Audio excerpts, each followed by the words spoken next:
നമ്മളിപ്പോൾ കാഴ്ച പരിമിതി ഉള്ളവരെ നോക്കുമ്പോൾ, അല്ലെങ്കിൽ അവരുടെ കാഴ്ചശക്തി വളരെ കുറഞ്ഞ കാഴ്ചയുള്ളവരെയൊക്കെ എടുക്കുമ്പം കുരിശിൻ്റെ വഴി നമ്മളെന്നും കണ്ടിട്ടുണ്ട്. എപ്പോഴും നമ്മുടെ പള്ളികളിലെ ഭിത്തികളിൽ അത് മണ്ടയിലാണ്.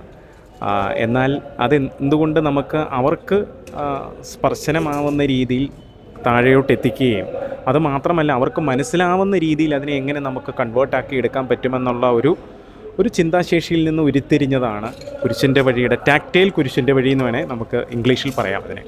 അതായത് ഈ കുരിശിൻ്റെ വഴിയുടെ ഒരു പ്രത്യേകത എന്നാന്ന് വെച്ച് കഴിഞ്ഞാൽ, നമ്മുടെ ആ ഓരോ സ്റ്റേഷനും, അതായത് ഓരോ സ്ഥലത്തും ഈശോമിശിഹയ്ക്ക് ഓരോ സ്ഥലത്തൂടെയും ഈശോമിശിഹ പോയപ്പോൾ സംഭവിച്ച കാര്യങ്ങളെ വളരെ ഡീപ്പായിട്ടുള്ള രീതിയിൽ വളരെ ഡീപ്പായിട്ട് നമ്മൾ എക്സ്പ്ലെയിൻ ചെയ്യുവാണ് ഇവിടെ. ഇപ്പോൾ ഫോർ എക്സാമ്പിൾ നമ്മളിപ്പോൾ നോക്കിക്കഴിഞ്ഞ് കഴിഞ്ഞാൽ ഈ ടാക്റ്റൈൽ രൂപത്തിൽ തന്നെ നമുക്ക് കാണാൻ പറ്റും. ഇതിനകത്ത് ഏകദേശം 4 പേരുണ്ട്. ഈ 4 പേര് ആരാണെന്ന് ടാക്റ്റൈലായിട്ട് എക്സ്പ്ലെയിൻ ചെയ്തേക്കുക.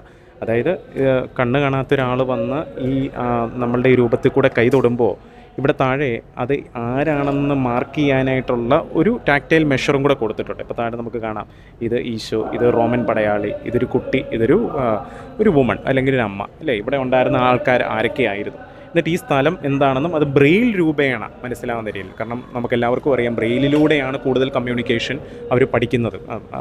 അത് മാത്രമല്ല അവരുടെ കമ്മ്യൂണിക്കേഷൻ സിസ്റ്റം. അപ്പോൾ അതാണ് നിങ്ങൾ കാണുന്നത് ഇവിടെ. ഓക്കെ, ഇത് ചെയ്യാനുള്ള ഒരു മേജർ കാരണം എന്നാന്ന് വെച്ച് കഴിഞ്ഞാൽ, നമ്മുടെ പള്ളികളും നമ്മുടെ ഫെയ്ത്തും, എസ്പെഷ്യലി വിശ്വാസം, അത് കുറച്ചും കൂടെയൊക്കെ ആക്സസിബിൾ ആകുക, ഇൻക്ലൂസീവ് ആകുക.